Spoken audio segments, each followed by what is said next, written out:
Hello, welcome to the next Lukozer retro game review video. And yeah, we're still on the old Commodore 64. And yes, it is Manic Miner. Commodore 64 conversion of this was by Chris and Chris Lancaster, I think. And of course the original for the Spectrum was there you go, was by Matthew Smith. I don't know if the Commodore 64 version was released in '83, which is the year the game was first published. The game was originally published purely for Spectrum on the Bug Byte label. You're about to see some previews of all of the levels,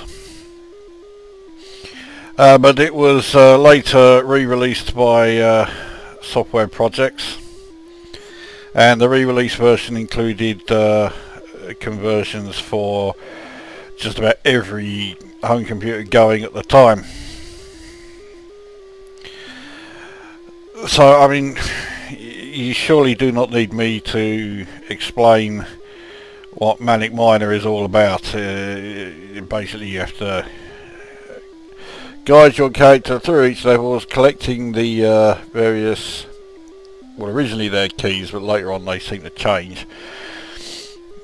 And once you've got the keys, you can then bugger off through the exit of the level until you find your way out of the 20th level of the game. This level here, the 19th, is by far the most difficult. This is level 20, which is fairly simple actually. I've never been able to complete this game, but I can remember back in the day, it must have been about '83. My uncle had a Spectrum, and he had this game, and he could complete it with no pokes, no nothing. Anyway, right, let's get a game underway. It will surprise nobody at all that I am really not that great at this game. Right, here we go. Now, it will obviously, you know, the first impression is, okay, it's a platform game. I actually think it's a bit more than a platform game. It also hurts if I don't fuck up the I can't believe I lost a life on fucking level 1. Yeah, it's a bit more than just a platform game. There are some sort of like puzzle game elements to it as well. For fuck's sake. I'm used to playing it on a much smaller screen because I do actually have this game on my mobile phone. I'm not proud to admit that, but yes, I do have it. There we go. Because you know I'll fuck up the bit up the top. Now, Commodore 64 version is actually played slightly differently to the Spectrum version. If you were to do the various moves and that would get you through a particular level on the Spectrum version, they may not necessarily work on the Commodore 64 version, and this bit up here is one. If I had just jumped straight away off of over that bush thing, whatever it is up the top, I would have actually hit it and lost another life. As it is, I'm on my last life anyway, which I can't believe. There we go, so Central Cavern finally done. So level 2 is the cold room. This level is actually easier than Central Cavern.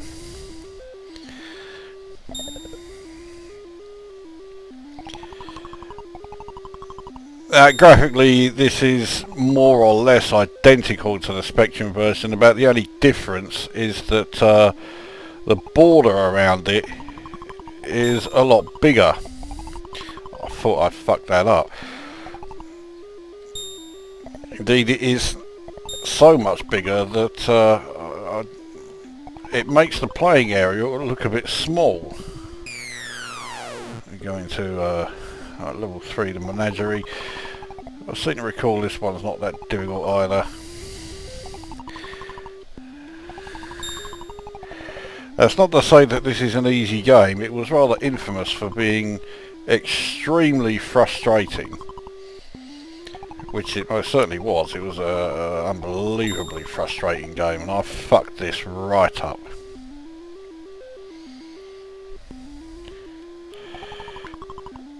I might just get away with this. No, I fucked it. Fucking bollocks. Right, let's try it again. Because, yeah, I do admit to being not much good at this game, but I'm a fucking downside better than that guy showed. Fucking hell. So anyway, I can't remember actually if I said anything about the puzzle element to it. You basically, you need to try and work out in advance pretty much how you're going to go about getting each of the keys. On some levels there's more than one way of doing it, but on others there's only one right way, and you do need to try and figure out how you're going to do it.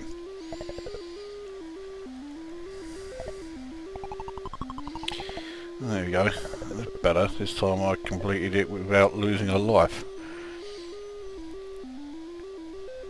So the next level, for example, the cold store, the cold room rather, there are several ways of doing this level, and as far as I'm aware, I'm the only person who routinely does it the way that I do. Everybody else I knew, certainly back in the day, who had this game, all kept saying, "Oh, you're doing it wrong." Well, I wasn't doing it that wrong. It wasn't, you know, I was able to get through the level, so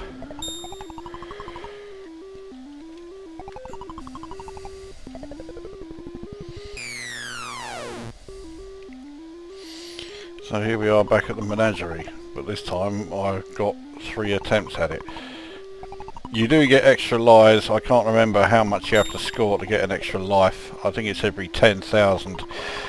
But in order to score 10,000 points in this game, you've got to be hitting something like about level, oh fucking hell, level maybe about 7 or 8. Fuck it, I thought I was alright there. Oh well. So let's start the review then. Graphically, it's unbelievably dated, there's no two ways about it. Monochromatic sprites, very simple. Then it's very much a product of its time, and you know, you weren't going to get highly detailed multicoloured sprites in 1983 or 84, whenever this was. So next is abandoned uranium workings. Yeah. I could go into a long old part about uranium here. Element 92, one of the Lanthanide rare earth elements.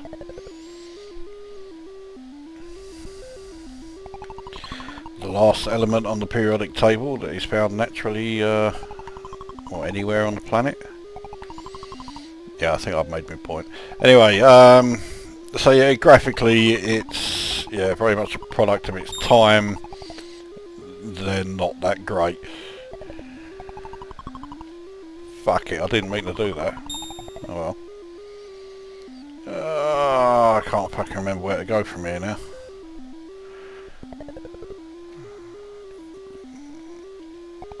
Yeah, that's it. Oh bollocks, no it isn't, I fucked it up. Unless I can, fucking hell, yeah, that was a bit of luck.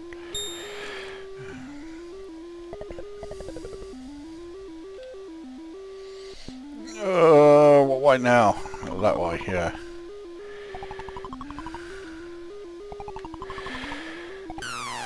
Right, the old carsies.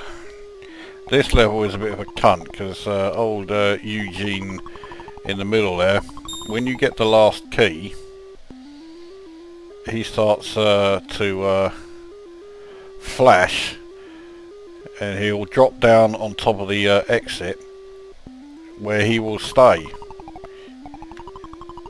He will not move. Now, yeah, the key or flashing box as it is on this level now below me, you have to make that the last one you get, otherwise you can't get to the exit fast enough. This is one of those levels where the Commodore 64 version varies from the Spectrum version. On the Spectrum version, when you get that key and you jump across, you can't make the jump, so you have to jump twice. On the Commodore 64 version, you do make the jump, so you only need to jump once to pick up the box and then leave the level, or at least most of the time you do. Sometimes if you mistime it, you don't make that jump. So he's at the top. No, didn't make it, but now we can get in anyway. There we go. So onto processing plant. This is one of those levels that looks a lot easier than it actually is.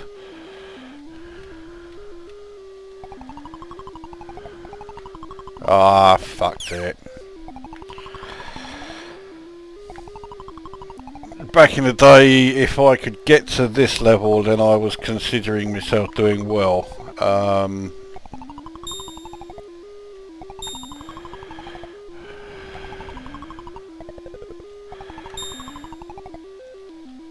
But fuck it, I can't remember now how to get past this level. I've got to go in front of this cunt.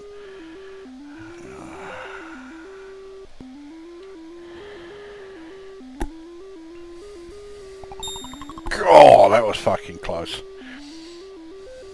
But now I can't remember how I get up. How do I get back out of here?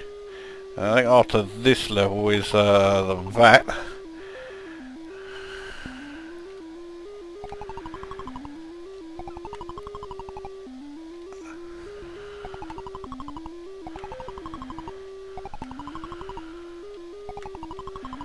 Oh, I've got to be full stretch off here. There we go. Ah, so I've got an extra life. That's what that screen flashing was all about. Anyway, so I covered graphics. Sound. Sound effects are extremely sparse. They sound vaguely like the Spectrum version.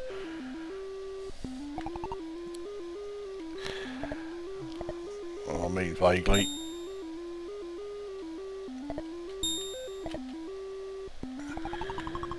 Oh, bollocks. Oh, fuck it hell.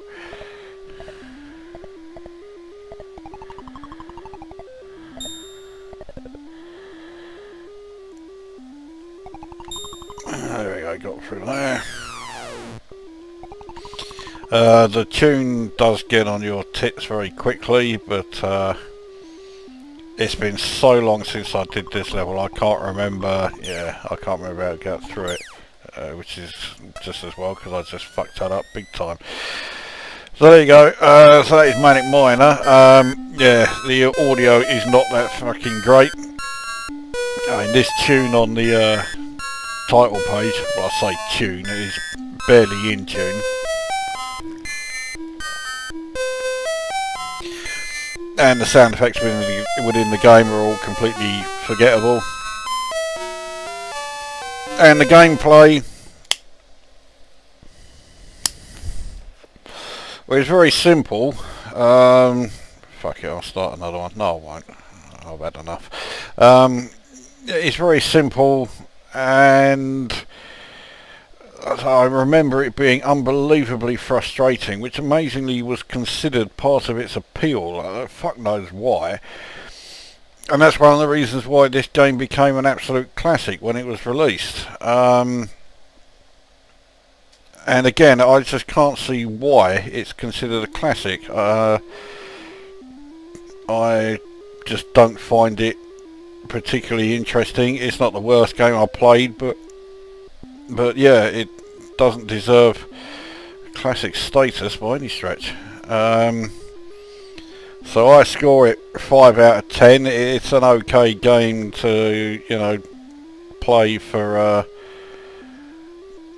well, maybe have one go of it and then think, yeah, well, I've seen enough here. But, yeah, I'm not a fan. So, yeah, that's his Manic Miner, 5 out of 10. I find it quite forgettable. I don't know how it got its classic status. It really isn't all that. So, yeah, that's this one done then. So, that brings this review to an end, and we'll see you at the next one.